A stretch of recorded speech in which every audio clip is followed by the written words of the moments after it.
Damn. This is insane.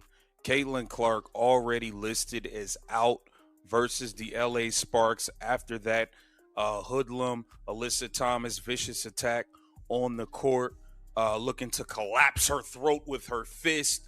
Okay, Caitlin Clark is officially listed as out versus the LA Sparks, and many people are speculating that we have seen Caitlin Clark play in an Indiana Fever uniform for the last time. Is this it? Is it over? We got to get into it all. Welcome to Keep the Vision. Make sure you like, comment, subscribe, share the channel. The words were final, and the silence that followed was deafening. Stephanie White stood frozen as the realization hit. The franchise's golden ticket was effectively punching her exit pass. Caitlin Clark isn't just sitting out a game, she's signaling the end of an era that barely even started. The bridge between the superstar and the Indiana Fever hasn't just been burned, it's been completely dismantled. This isn't about a minor injury or a rest day. It's a rejection of a system that failed to protect her and a coach who didn't have her back when the heat turned up.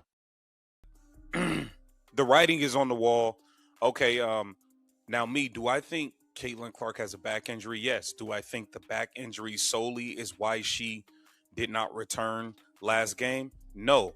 I think that if Stephanie White didn't sub her out after that turnover in which she didn't get back on defense and she gave up a layup, I think Caitlin Clark would have continued to play out the game. But did she have a back injury? Yeah, I believe she has a back injury. I just don't believe that is the reason why she was out completely for the rest of the last game. I think Stephanie White benched her and she was pissed. I genuinely do. Okay, let's take a look. The official report lists her as out for the matchup against the Los Angeles Sparks, but the rumors swirling around the locker room suggest something far more permanent. Insiders are openly speculating that we have already seen Caitlin Clark play her final minute in an Indiana jersey. The tension has been simmering for weeks, but it finally boiled over into a full-scale abandonment. When a generational talent decides she's done with the drama, the paperwork is usually just a formality. The Fever organization is currently in a state of total panic, watching their future walk out the door. Turnover, Stephanie White benched her. I think Caitlin Clark was pissed.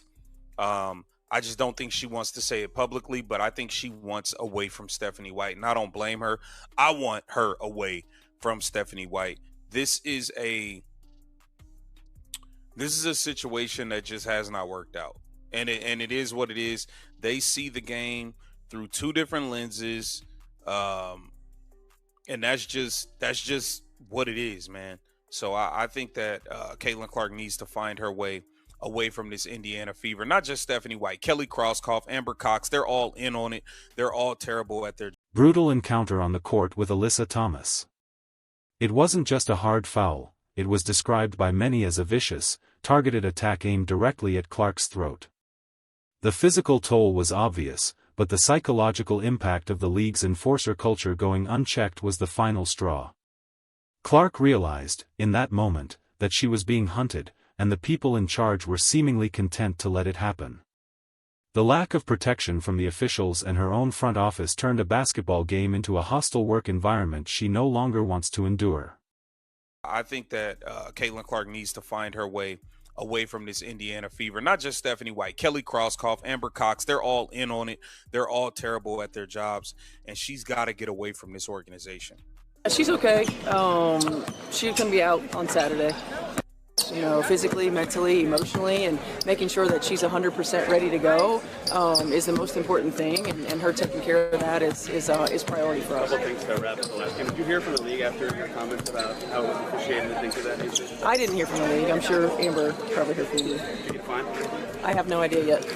Did you think the follow-up from them about the flagrant two suspension was? While the team is publicly leaning on the back injury narrative, those close to the situation say that's only half the truth.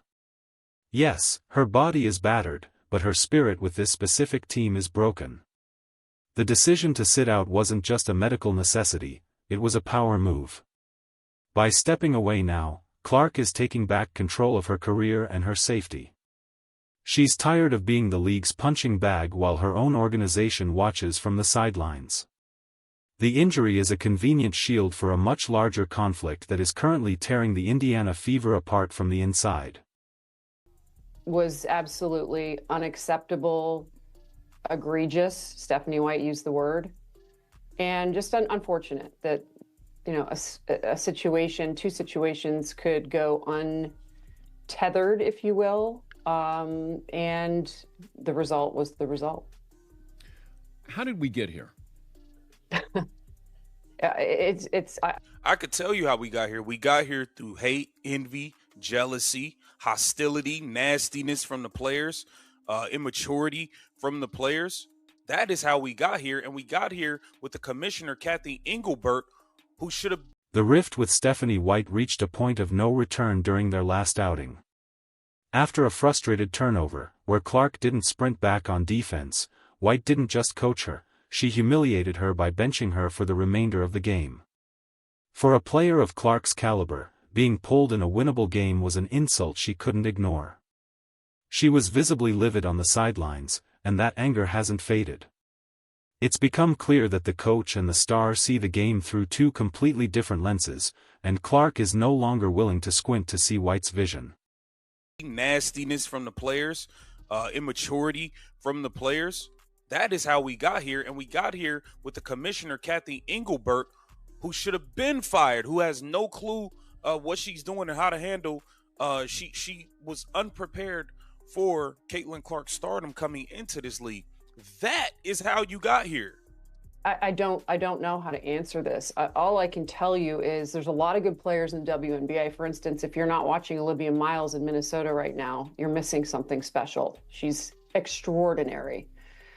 And Caitlin Clark is extraordinary. I played against Sue Bird. Stephanie White's post-game comments only added fuel to the fire. Her repetitive talk about long-term health and wellness sounds more like a scripted legal defense than a coach supporting her player. To many, it feels like a hollow attempt to cover up the fact that she's lost the locker room's most important voice. White is trying to project a sense of calm, but her body language tells the story of a woman who knows her tenure is tied to a star who no longer wants to play for her. The disconnect is so profound that it's visible to everyone watching. Unnecessary contact, but they didn't even check the landing zone. They checked to see if Caitlin hit her in the face. I mean, officiating in the WNBA is just a joke. It's just a joke. She did step into the landing space. When a player shoots it from the logo with a gather step, like Caitlin does, there's not a lot of players that do that. Now, I mean, Kelsey Mitchell, her teammate, does it extraordinarily well. There's a few players that do it well. She's mastered it. Kelsey Mitchell don't shoot from the logo. Sorry. No, I don't look. Enough with the Kelsey stuff. She don't pull up from the logo. So it's hard to defend her, which is the result. You get these flagrant. The problems in Indiana go much deeper than just the head coach, though. Names like Kelly Krauskopf and Erica are being dragged into the conversation as part of a clown show management style that failed to build a wall around their investment.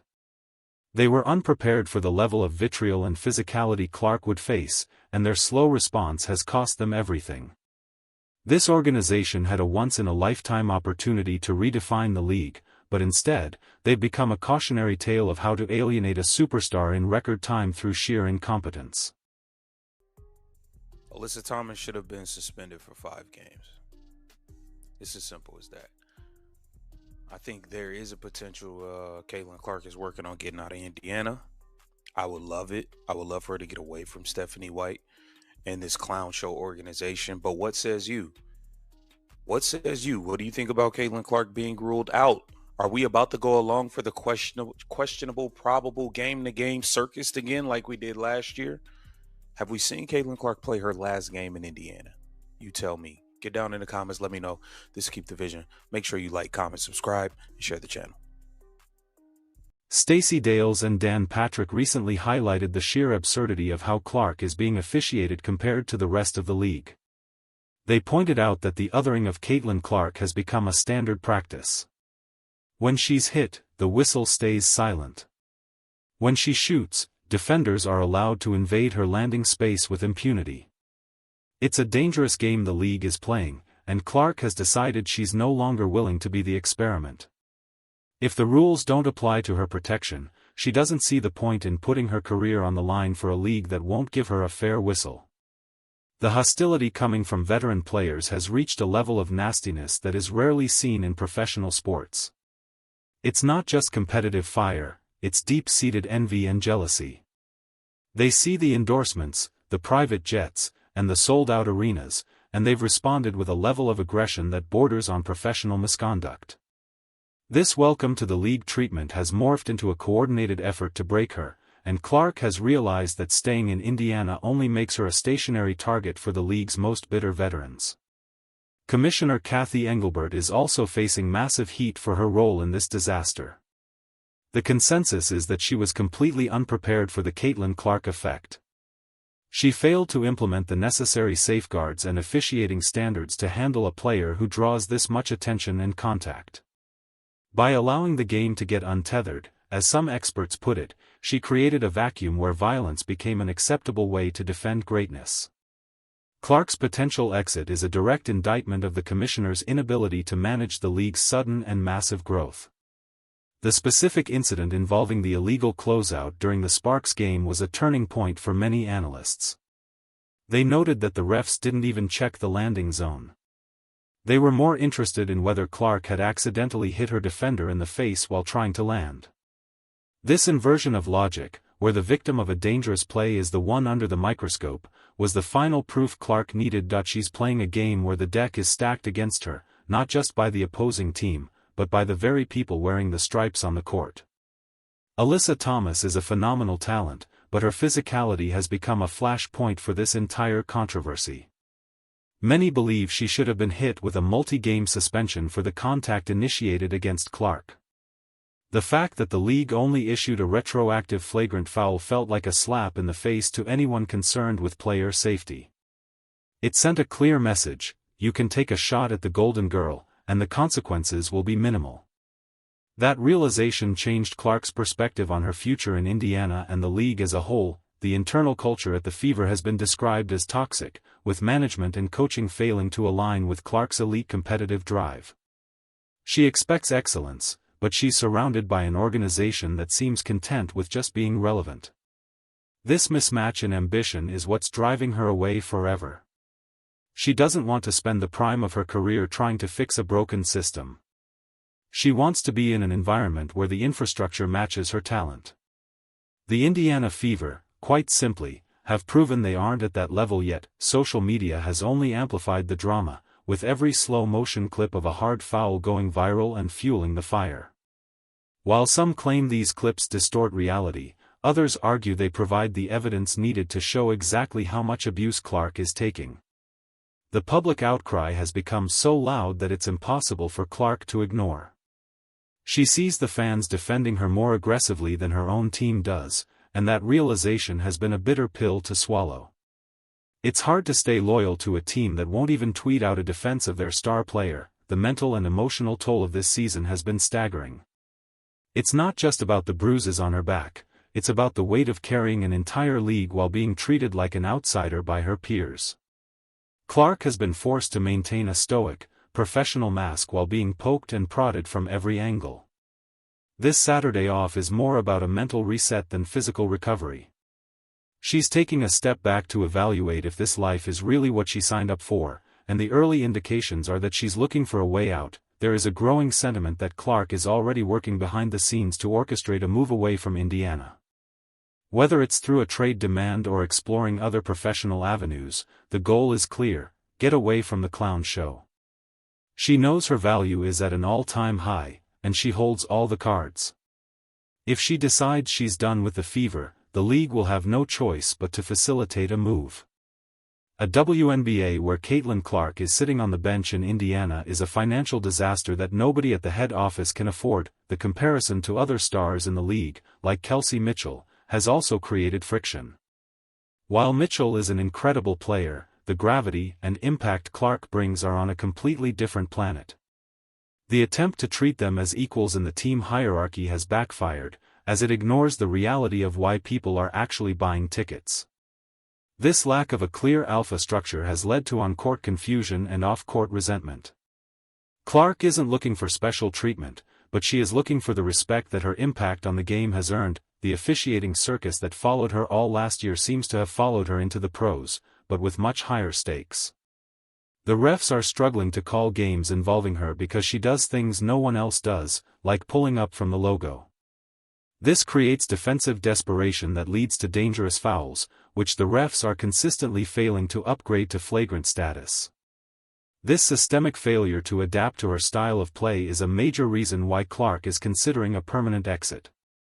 She shouldn't have to risk a career-ending injury every time she shoots. Stephanie White's inability to adjust her coaching style to maximize Clark's unique skills is perhaps the biggest tragedy in this situation. She's trying to fit a square peg into a round hole, insisting on a traditional system for a non-traditional player. This tactical stubbornness has led to the turnovers and defensive lapses that White then uses as an excuse to bench her. It's a self-fulfilling prophecy of failure that has convinced Clark that she will never reach her full potential under this specific coaching regime in Indiana. The fans in Indiana are starting to sense the end is near. The energy at the arena has shifted from excitement to a nervous tension. They see the way she interacts with the staff, and they see the distance growing between her and her teammates. The Fever brand is currently tied entirely to her presence, and if she leaves, the organization will likely collapse back into the irrelevance they lived in for years. The stakes couldn't be higher, but the people in charge seem to be the only ones who don't realize the house is on fire. As the team prepares for their next stretch of games without her, the question remains, is this just a break, or is it the beginning of a long goodbye? The long-term health excuse can only work for so long before people start asking why the league's healthiest, most durable college player suddenly can't stay on the floor in Indiana. The reality is that the injury isn't in her back, it's in her relationship with the city and the team. Once that bond is severed, no amount of treatment or wellness programs can fix the damage. Caitlin Clark is a pioneer, and pioneers often have to leave behind the people who don't understand the territory they're exploring. She has outgrown the Indiana Fever in just a few short months. Her rejection of the status quo is a signal to the entire sports world that she knows her worth and won't settle for less. Stephanie White may be in shock now, but the rest of the world saw this coming. A talent this big cannot be contained by an organization this small and a vision this narrow. In the end, this isn't just about one player leaving one team. It's a referendum on how the WNBA treats its icons. If the league can't protect and keep its biggest star happy in a market like Indiana, it faces a massive identity crisis. Caitlin Clark's decision to walk away forever would be a seismic shift that forces everyone, from the commissioner to the coaches, to look in the mirror. The game is changing, and those who refuse to change with it are going to be left behind in the dust of Clark's departure.